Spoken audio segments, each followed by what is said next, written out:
everybody, Backyard Bullion here. So today I am heading on into London and I'm going to make a vlog of my day out at the London Coin Fair. Been a couple of times before over this last year or so, and it's always a good fun day out. Enjoy going into London. Don't like living in London, but I enjoy going out to London every now and again, so it's always good to go back. So the Coin Fair is quite a cool place to go. Hoping to meet up with a couple of different Silver Forum members as well. I've got a few parcels to hand deliver to people, as well as picking up some coins from good old Uncle Numistacker.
We are at Russell Square. The Coin Fair is held in a hotel just around the corner here, but I thought I'd take this quick opportunity to tell you a little bit more about what I'm after today. So I mentioned that I'm looking to add some gold to my perma stack, and I made the video last week on fractional coins, and I think the Coin Fair is probably one of the best places to pick up some cheaper fractional coins compared with buying from dealers. So I'm going to have a look. It's not always guaranteed that you're going to get good cheap stuff, but in the past I've picked up gold here for 2%, 1.5% even on one particular coin, which actually ended up going for grading and getting an MS62. So there are deals to be had. Also going to be having a keen look out in all the bargain bins for some cool looking kind of old school European silver coins to share with you guys on In Focus Friday and various other things on my channel. So I hope you enjoy. I'm going to show you some of the things inside the Coin Fair as best I can, and hopefully we'll meet up with some of the silver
So I hope you enjoyed the little tour around the coin fair. It was an interesting experience to video with this camera around there. I hope you've got a good kind of view of it all in nice 4K.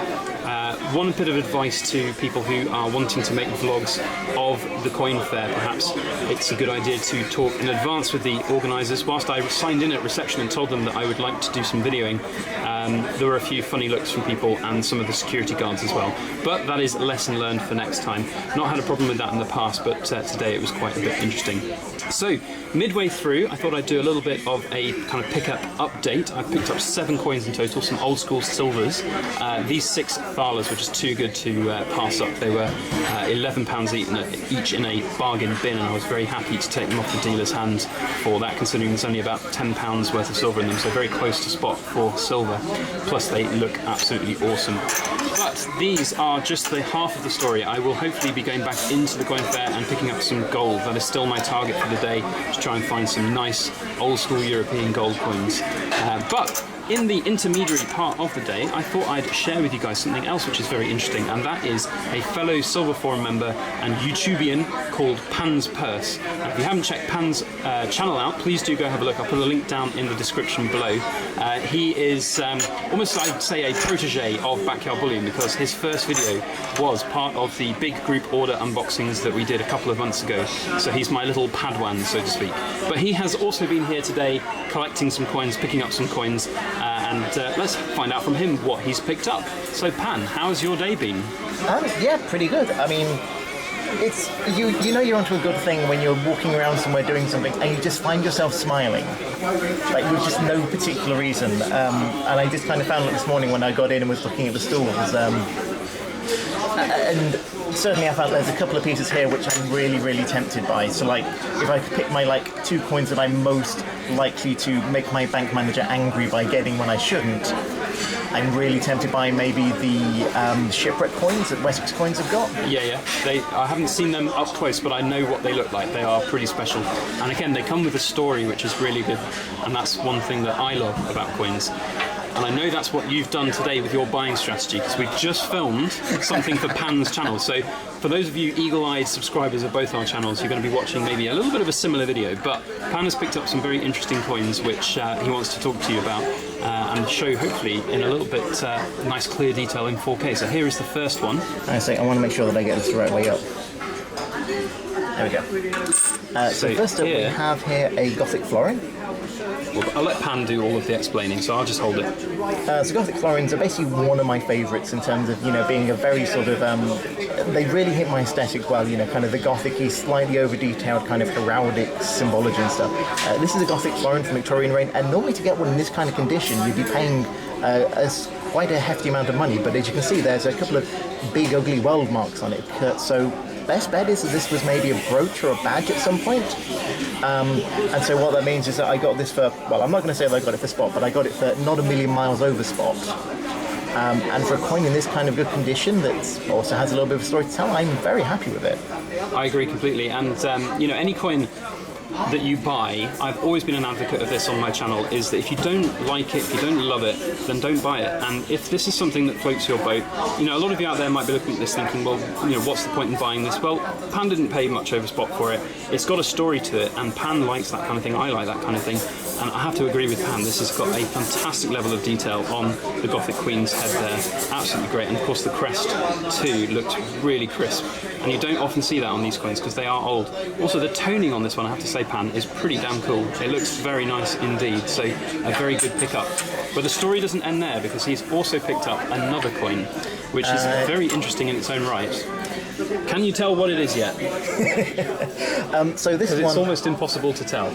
This one is clearly harks back from the days when a coin was in circulation, it would literally be used until there was basically nothing left. You can almost just about make out some of the writing on the rim, but beyond that, it is completely worn flat.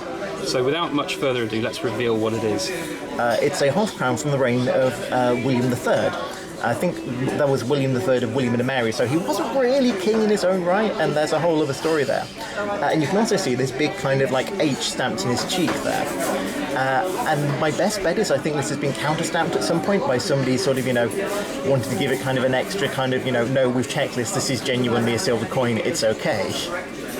Yeah, I've seen some of these counter stamps before. It also almost reminds me of, like, you know, when you go into a shop and you buy something with a £20 note or a £50 note, if you're lucky to have those, they sometimes put like a black mark on it or a sort of ultraviolet mark on it. And I always like to think in the back of my head that this is the sort of, you know, the late 18th century, early 19th century version of doing that. You know, you just have the dealer there going, yep, this is real, there we go, there's my mark to prove it. So, very interesting coin. I have to say, I've never seen a coin this worn before. It is literally completely smooth to the touch, which is very interesting indeed. So again, a really interesting coin with a very good story there.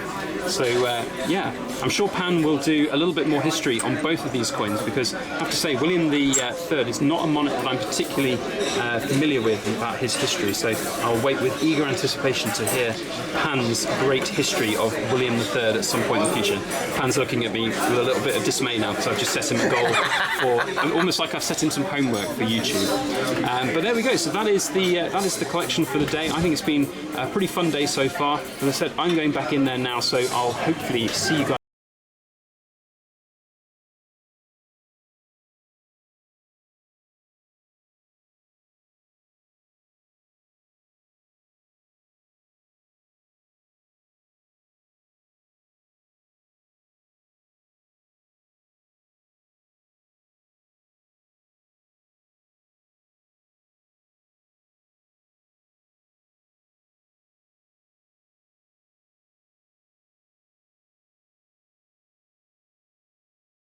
A little segment I did with Pan's purse, but I've also just met up with another Silver Forum member, Gold Mick, and he is showing off one of these fantastic sovereigns that he's picked up from the fair. Gold Mick, tell us a little bit about it and why you picked it up. I like young head sovereigns, they're one of my favourite. Do like them, and I haven't got a Melbourne mint one. Yeah. And so it's sort of a collection that you're running on, is it, to try and get as many of the different varieties out there, basically? Yeah, I like young head's my favourite, and I got £5 off the price of that, and I still a very good price. I've had a good look round and thought like it's better than the modern bullion sovereign. It's got a bit of history to it. Yeah, definitely, and that's exactly what Pan was saying as well. He likes his coins with a little bit of history behind them as well. Looks in quite good condition. Had a good look around it. It's interesting because I've recently had a bunch of old sovereigns that a friend of mine inherited that I've been helping sell. Yeah, I've seen them on there, yeah. And we've had a few of the M sovereigns, the Melbourne sovereigns, and they've done really well in the graded slabs and out the graded slabs. Yeah, so, like Numisaka says, he always picks up a Melbourne sovereigns when he sees them. And, yeah, well, rightly so, because it's gorgeous. It's got really good lustre on that one. Yeah, it's not bad, is it? You should have a word with Numisaka, see if he reckons that's worth grading. But yeah, I'm happy with that. Brilliant. Well, that's a very good pickup. I'm just going to I might as well share them with you now while I'm here as well. I've managed to pick up some spot price just above gold. Paid 2% over for these two Swiss coins, the Swiss Miss Helvetia. And interestingly, this is, I think, a telling tale for these types of coins in graded slabs, because this one MS66 and this one out the slab, the dealer wanted the exact same price for both of them. Really? So he's not bothered about graded coins. Yeah. Is that a good thing? Is that a bad thing? Not really, because I picked them up for the same price. If you picked them up for the same price, you've got a bargain with that then, exactly. haven't you? It's 2% over spot. You know, if eventually when you come to sell this it gets a tenner more than it would without the slab, you quit. Definitely, should do. And then I managed to pick up a pair of extra thalers, so that brings my total to 8 for the day. Very good price silver as well. All of those averaged out to about £11.20 per coin, which is really very good for what they are. So yeah, very good day all in all. Pleasure to meet you, Gold Mick. And we meet at last. We meet at last, and it was good because I managed to give you. He's got a fantastic little box. Let me bring this box in. Do you carry this? Is this your carry box? Yeah, I keep my little bit. I mean, I've got this in here. I didn't buy this from here today, but we talked about that earlier. How nice the little, the tiny little. It's a 10th ounce. Yeah, little 10th ounce proof Britannia set. Yeah. Yes, I heard Numisaka talking about those. Yeah, this is the only big sleeper of the. This is only a 500 mintage. Yeah. So quite a low mintage. Low this mintage one. is always good.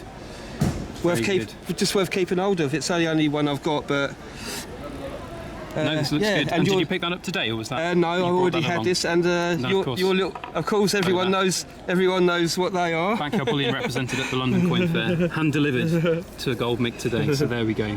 Excellent. So thanks very much for sharing those with us, Mick. Those look fantastic, and I'm sure you'll be sharing some close-up photos of those on the forum at some point in the future. Oh, I will. But yeah, guys, that was it for the day, really. So now my plans are to head on out to fancy lunch with Mrs. Backyard Bullion. We're heading to Marcus Waring's Michelin-starred restaurant for a special treat day out with the in-laws of all people, so that should be a barrel of laughs. I'll try and take some photos of the food, although I don't know how many I'll be able to take because it is quite a fancy restaurant. That said, I hope you all enjoyed today's little vlog of the London Coin Fair. If you have, please put a thumbs up on this video and share it around on your social media. Otherwise, all I have left to say is thank you so much for watching, and please make sure that you like, share, comment and subscribe for more.